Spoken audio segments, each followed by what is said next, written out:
Je vais vous parler de l'extraordinaire pouvoir de la paix du Christ en nous. Alors on va inaugurer ce message par la lecture de Marc, chapitre 5, verset 24 jusqu'au verset 34.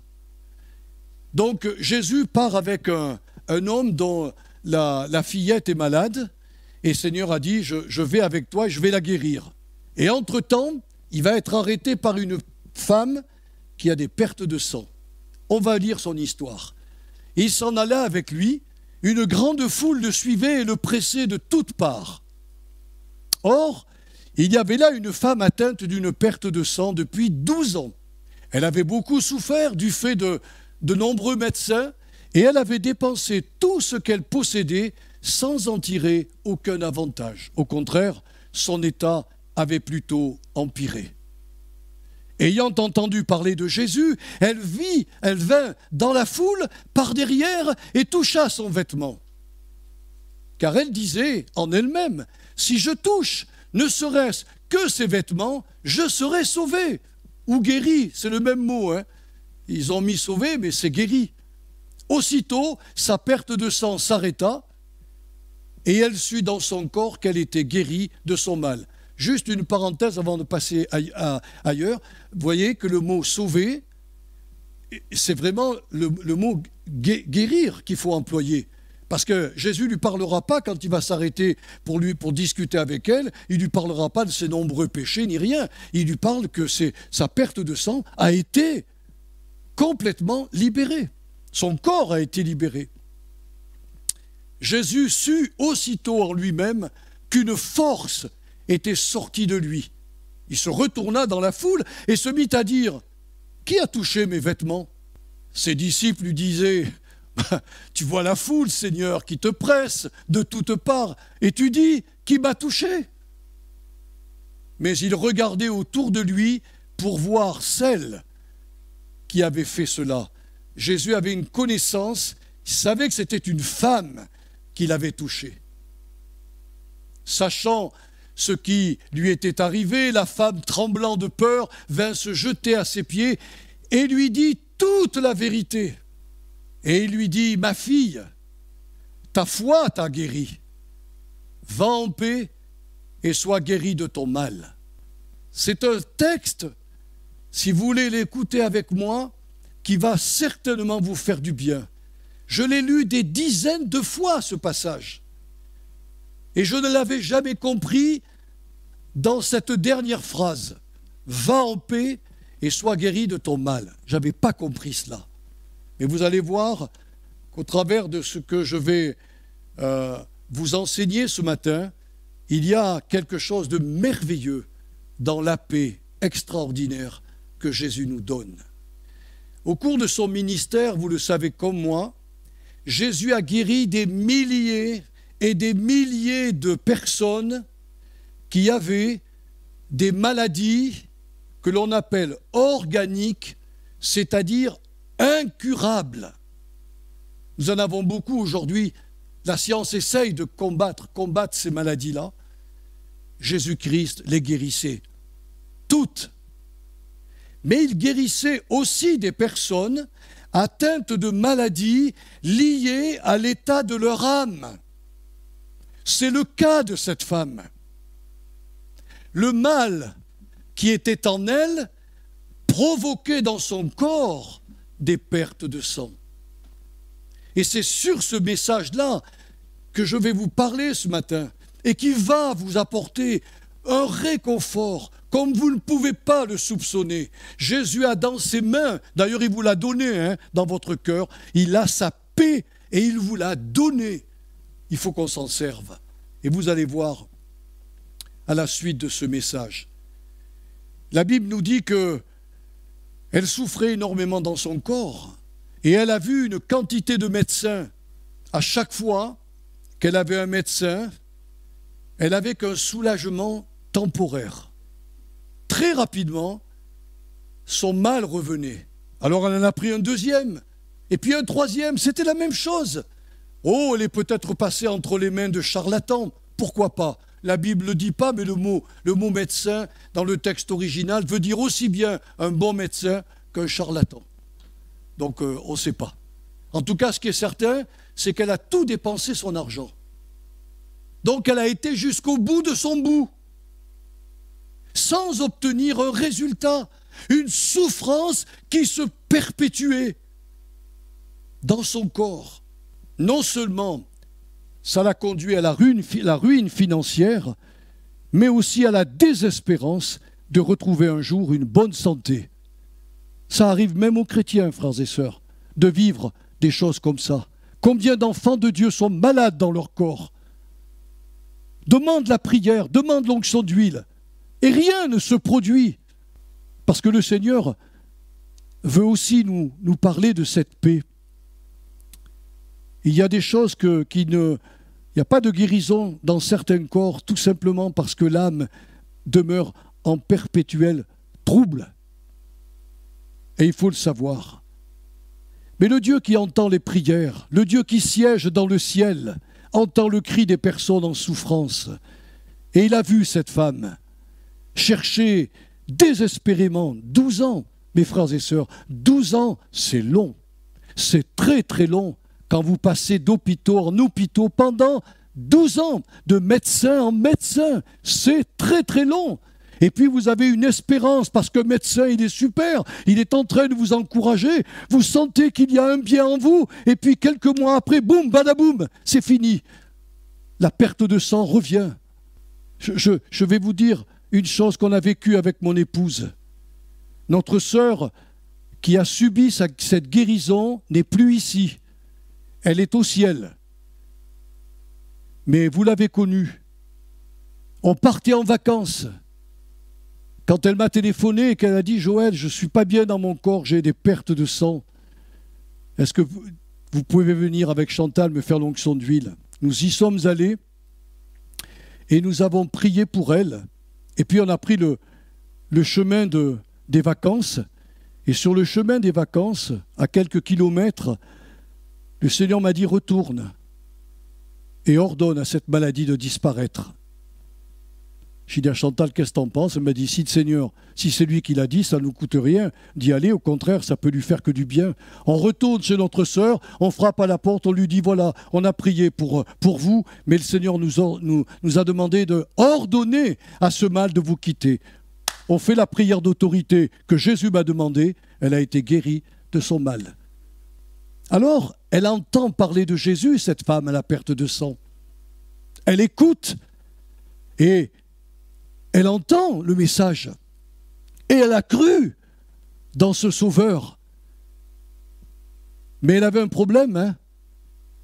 Elle avait un problème. C'est comment atteindre Jésus. Il est entouré d'une foule. Tout le monde partait avec lui là pour guérir cet enfant qui était malade, qui entre-temps est morte, mais que le Seigneur a ressuscité. C'est incroyable, hein? Et cette femme répétait en elle-même, si je peux toucher son vêtement, ou au moins ses vêtements, je suis convaincu, j'ai la foi que je serai guéri. Mais il y a deux choses à relever. La première, c'est que cette femme était impure, selon la loi de Moïse. Elle ne devait avoir aucun contact avec des personnes saines, de peur de les souiller. Elle devait simplement crier « Impur! Impur !» et les gens s'écartaient d'elle. Un peu comme les lépreux, c'était la même chose. Et la seconde, c'est que sa foi la poussa à outrepasser l'interdit divin pour recevoir sa guérison. Elle a agi exactement comme le fit le roi David dans 1 Samuel chapitre 21, verset 6, et c'est repris dans Matthieu chapitre 12, versets 3 à 5. Le roi David, épuisé, et son armée avec lui épuisée, il entre dans le temple, il prend les pains de proposition qui ne sont réservés qu'aux sacrificateurs, il les prend, il les partage et il donne à manger à tous ceux qui sont avec lui. La foi de David a dit, le Seigneur ne peut pas me punir pour des choses comme ça.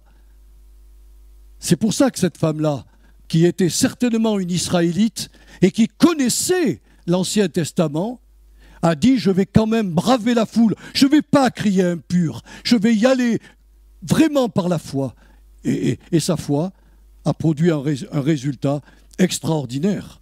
Ce qu'elle fit nous enseigne que la foi divine est capable de braver tous les obstacles et toutes les difficultés pour atteindre son objectif. Alors que les non-croyants qualifieront un tel acte d'imprudence, voire même de folie.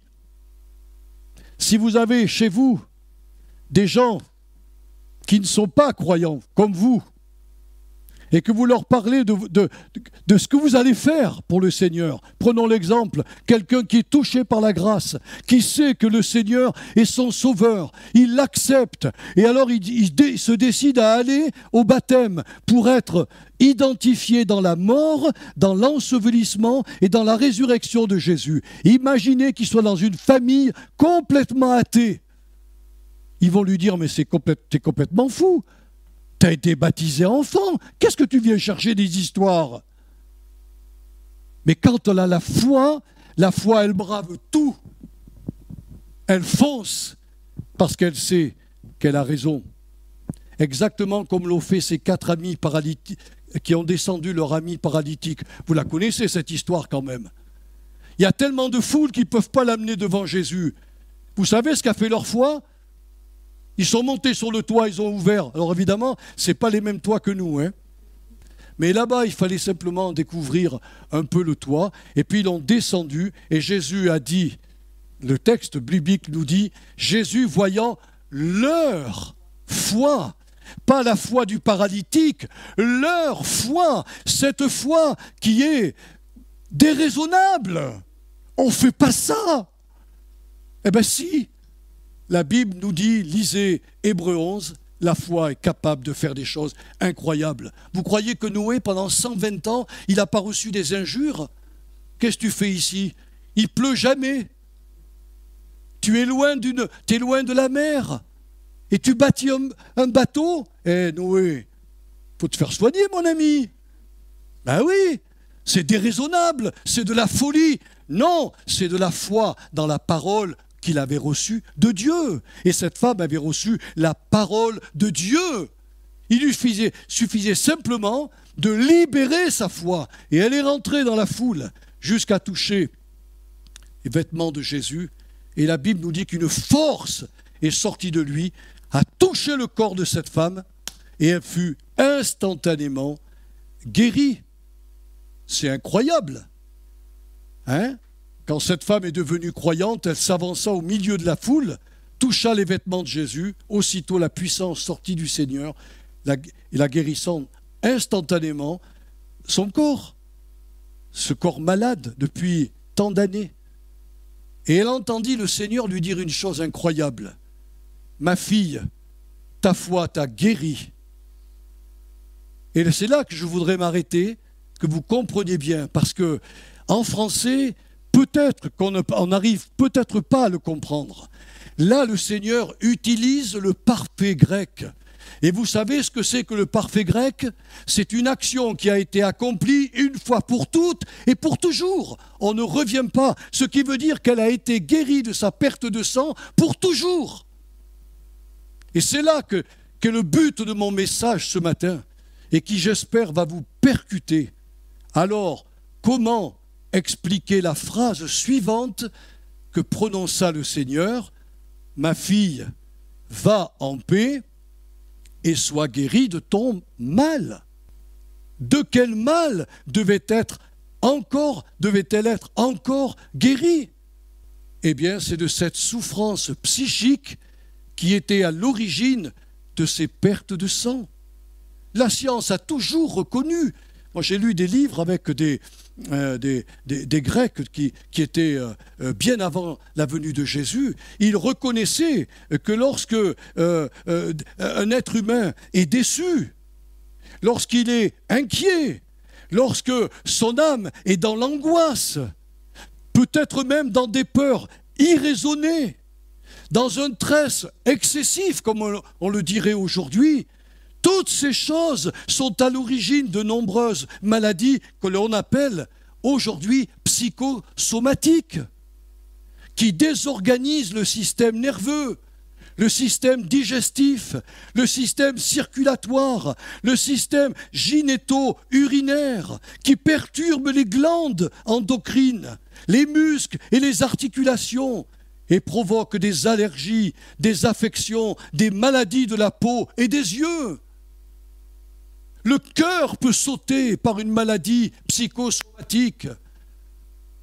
Beaucoup de gens qui ont des stènes proviennent de ces maladies-là qui sont en nous. Oh, on ne se refait pas, on est comme on est. Si le Seigneur nous a refait spirituellement, physiquement, nous sommes ce que nous sommes. On a un héritage, un héritage. La traduction littérale de la phrase que je vous ai lue, « Va en paix et sois guéri de ton mal », la traduction littérale de cette phrase est la suivante. « Va, et écoutez bien, c'est la clé de mon message. Va, lui dit Jésus, entre dans la paix, cette paix que j'ai mise en toi au moment où tu as été réconcilié avec mon Père. » Dès qu'on croit au Sauveur, on n'est pas simplement pardonné. Jésus l'a dit, je vous donne ma paix. Je ne donne pas comme le monde donne, et ce n'est pas la paix du monde. La mienne, elle va faire des choses incroyables en vous. Elle va stabiliser votre être intérieur. Elle va calmer votre âme, à tel point que toutes maladies qui sont d'origine psychosomatique vont disparaître progressivement. C'est ce qu'il a dit à la femme. Ma fille, ta foi t'a sauvée, va en paix et sois guérie de ton mal. Il y a une petite préposition qu'on ne peut pas expliquer en français, c'est la préposition eis, E-I-S. Dans le texte grec, elle veut dire en entrant à l'intérieur de quelque chose. Le Seigneur invite cette femme, guérie dans son corps, d'entrer dans sa paix, pour que plus rien et plus jamais de telles maladies reviennent en elle. En entrant à l'intérieur d'eux, c'est cette idée que véhicule le texte original, que le foyer central de la vie personnelle de cette femme et de la vôtre, qui est le cœur, notre cœur, pas celui qui nous envoie le sang dans les veines, mais le cœur, ce que nous sommes, d'où sortent nos pensées, nos émotions, notre volonté, nos désirs, enfin, c'est le moteur de la machine que Dieu a créée. Et vous savez que ce moteur ne fonctionne qu'avec Dieu. Il y a des voitures qui fonctionnent à l'électricité. Essayez de mettre de l'essence, est-ce qu'elles vont fonctionner? La réponse est non. Dieu a créé la machine humaine, a écrit le professeur Lewis, et notre esprit, c'est le carburant que Dieu nous a donné. Et la paix qu'il a placée en nous, c'est la façon de nous guérir en profondeur de toutes nos peurs, de toutes nos craintes. Alors voyez-vous, son être intérieur, son cœur, si elle entre dans la paix du Seigneur, eh bien, elle sera désormais entourée, son cœur sera désormais entouré et protégé par la paix du Seigneur. Voyez-vous, lorsque cette femme crut en Jésus, l'accès à l'extraordinaire pouvoir de la paix du Christ, qui surpasse toute intelligence, nous dit Paul, lui fut accordé afin qu'elle retrouve enfin une santé physique constante et sans rechute. Sans rechute, ce qu'elle avait constamment vécu depuis 12 ans. Alors de quelle paix s'agit-il? Il ne s'agit pas bien sûr de la paix artificielle que les gens du monde recherchent à travers une foule de substituts comme le yoga, la méditation transcendantale, la lecture, la musique, les distractions, les jeux, les voyages, le sport. On pourrait ajouter une foule de choses. Il y a des gens qui se jettent là-dedans pour être en paix à l'intérieur. Alors ils ont une paix superficielle, mais ce n'est pas la vraie paix. Ils n'ont pas la vraie paix. Jésus a dit, ma paix, elle est plus forte que tous les substituts qui existent dans ce monde.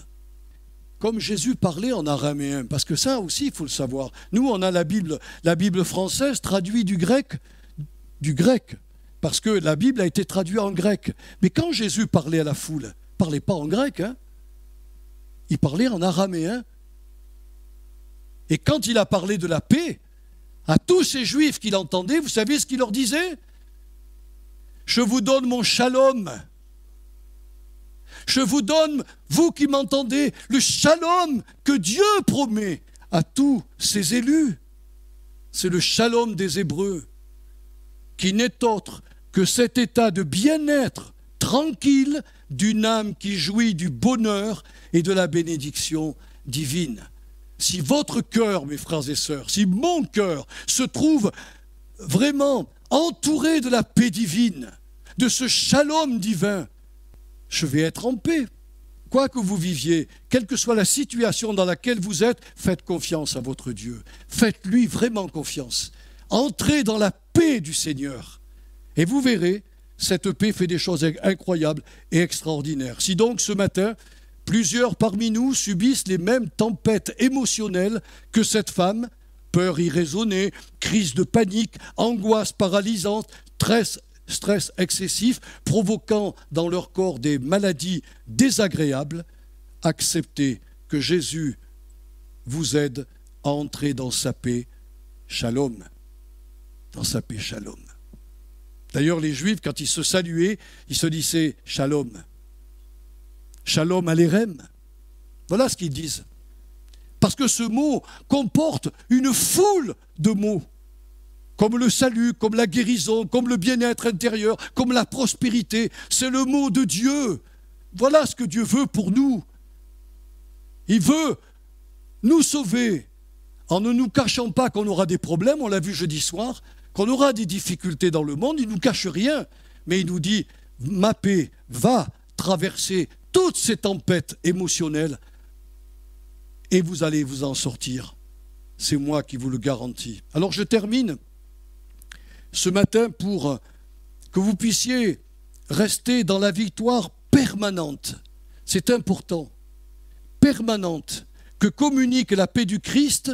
Voici 2 conseils que j'ai lus dans un livre du pasteur Joseph Prince. Et Joseph Prince, il est pasteur actuellement. Ne pas confondre avec Derek Prince. Hein. Derek Prince, il est au ciel. Joseph Prince, il est sur la terre. Il est à Singapour.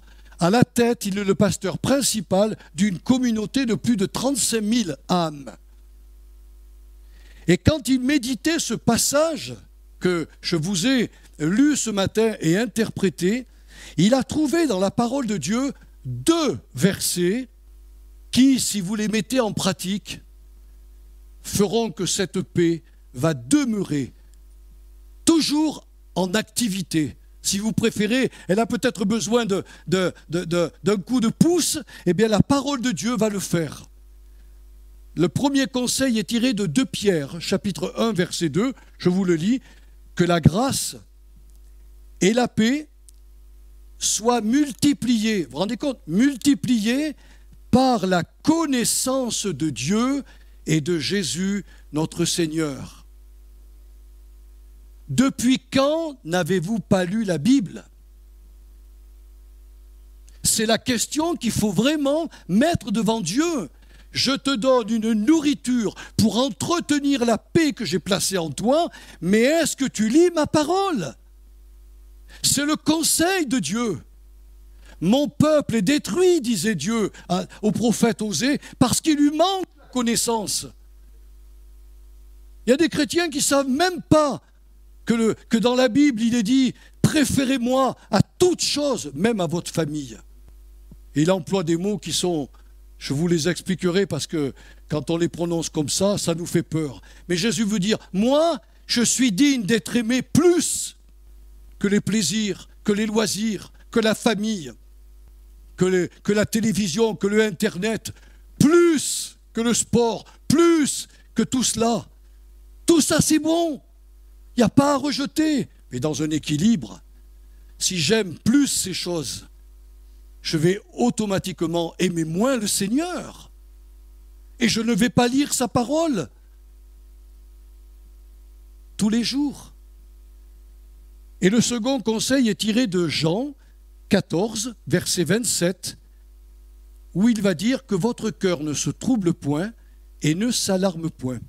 Alors Joseph Prince fait remarquer que les verbes employés dans ces deux passages sont à l'impératif présent pour montrer que c'est personne d'autre qui peut faire ces choses que vous, à me nourrir quotidiennement des Saintes Écritures. Pas simplement les petits feuillets que nous avons, pas simplement sa parole pour aujourd'hui, mais le livre de Dieu, que quand vous l'ouvrez, c'est le Seigneur qui vous parle. Bonjour Joël. Qu'est-ce que tu veux me dire au travers de cette histoire? Et mon esprit commence à réfléchir, et le Saint-Esprit vient à mon secours, et il me donne de comprendre. Vous comprenez? Le premier verbe au parfait a guéri son corps. Les deux autres verbes qui sont à l'impératif nous disent, pour que cette paix fonctionne normalement, c'est à vous nourrir de la parole de Dieu, et c'est à vous, mes frères et sœurs, à obéir à l'injonction de ne laisser ni la peur, ni l'effroi, ni le stress, ni les angoisses, ni les crises de panique s'imposer à votre âme. Alors si nous apprenons à mettre en œuvre ces deux conseils divins, nous constaterons que la paix shalom du Seigneur Jésus présente déjà dans nos esprits amènera à nos âmes la quiétude intérieure, la sérénité, même au sein de toutes les crises que nous pouvons rencontrer, de toutes les épreuves que nous pouvons rencontrer, de toutes les déceptions que nous pouvons rencontrer. La paix shalom va régner dans mon cœur. Il est écrit ça dans la Bible, que la paix de Dieu règne dans votre cœur. Alors si notre esprit fait descendre la quiétude et la sérénité dans nos âmes, eh bien notre âme va communiquer à notre corps une santé durable. Parce que le corps n'est qu'un outil, n'est qu'un instrument. Le docteur Tournier, qui était un médecin suisse, il était chrétien, et chaque fois qu'il avait des âmes à s'occuper, il leur posait la question, est-ce que vous êtes en paix avec Dieu dans votre esprit? Les gens lui disaient, non, je ne sais pas, parce qu'il leur a dit ce que vous vivez dans votre âme et ce que vous vivez dans votre corps, c'est ce que vous vivez dans votre esprit. Et il les conduisait au Seigneur. Et la douce paix de Jésus rentrait en eux, et ces gens, quelques semaines après, quittaient le service médical parce que leur maladie avait disparu. C'était des maladies psychosomatiques pour la plupart. Les maladies organiques, il faut un miracle du Seigneur. Et des fois, si le miracle, Dieu ne l'accorde pas de lui-même, il l'accordera au travers des médecins, au travers de la science. Je vous l'ai expliqué, comme nous l'avons vécu dans notre famille par la guérison d'un cancer au travers d'un protocole qui était là et que le Seigneur s'est servi pour ôter, pour détruire à tout jamais ce cancer. Il peut le faire. Mais combien nous sommes très souvent malades dans nos corps, résultat d'une âme très fatiguée, déçue, une âme écœurée, une âme qui se dit « mais pourquoi il faut vivre cela ?» Oui, c'est vrai. Sur la terre, franchement, il n'y a pas un chrétien qui puisse dire « mais punaise, qu'est-ce que j'ai fait au diable? Je n'arrête pas d'avoir épreuve sur épreuve. » Et le Seigneur te dit « ok, rentre dans ta paix, rentre dans ta paix. Lis la Bible, dévore-la, médite-la. Et ne permets jamais à la peur, à l'effroi, au stress, aux angoisses, aux crises de panique, à toutes les déceptions que tu peux avoir. Ne laisse rien te contrôler. C'est ma paix qui doit pouvoir te contrôler. J'espère que ce message va vous aider. Moi, il m'aide beaucoup. Et je crois que le Seigneur me l'a donné pour que, en ces jours où vous allez pouvoir vous reposer, peut-être voyager, aller voir des amis, que vous viviez et que vous expérimentiez l'extraordinaire pouvoir de la paix du Christ. Amen. Seigneur, merci. Je donne ce message. Je l'ai donné avec tout mon cœur et avec toutes mes tripes. Parce que, Seigneur, je crois qu'il y a quelque chose là, il y a une clé pour nous. Seigneur, beaucoup trop de tes enfants sont malades, certes, mais malades des maladies de l'âme, parce que leur âme ne va pas bien. Comme cette femme, Seigneur, elle a traîné ça pendant 12 ans, jusqu'au jour où elle a entendu parler de toi. Elle ne s'attendait même pas à ce que tu allais lui dire. Elle a pris sa guérison et elle s'enfuyait, mais tu l'as stoppée. Elle t'a tout expliqué, tu lui as dit maintenant, entre dans la paix, dans ma paix, cette paix shalom que tu as reçue en ayant fait la paix avec mon Père. Voilà, cette paix, Seigneur, elle est en nous. Il faut qu'elle envahisse tous les domaines de notre être, c'est-à-dire notre cœur, et que notre cœur soit comme entouré d'une ceinture de paix, afin que rien ne vienne perturber physiquement. Seigneur, nos corps aient déclenché en nous des maladies qu'on en a marre de traîner avec nous. Alors, Seigneur, dans ton immense amour, fais-le pour mes sœurs, fais-le pour mes frères, fais-le pour tout ton peuple, tous tes enfants, afin qu'ils puissent, comme cette femme, non seulement être guéris dans leur corps, mais, Seigneur, posséder la clé pour conserver à tout jamais une bonne santé en toi. Merci, Seigneur Jésus. Amen.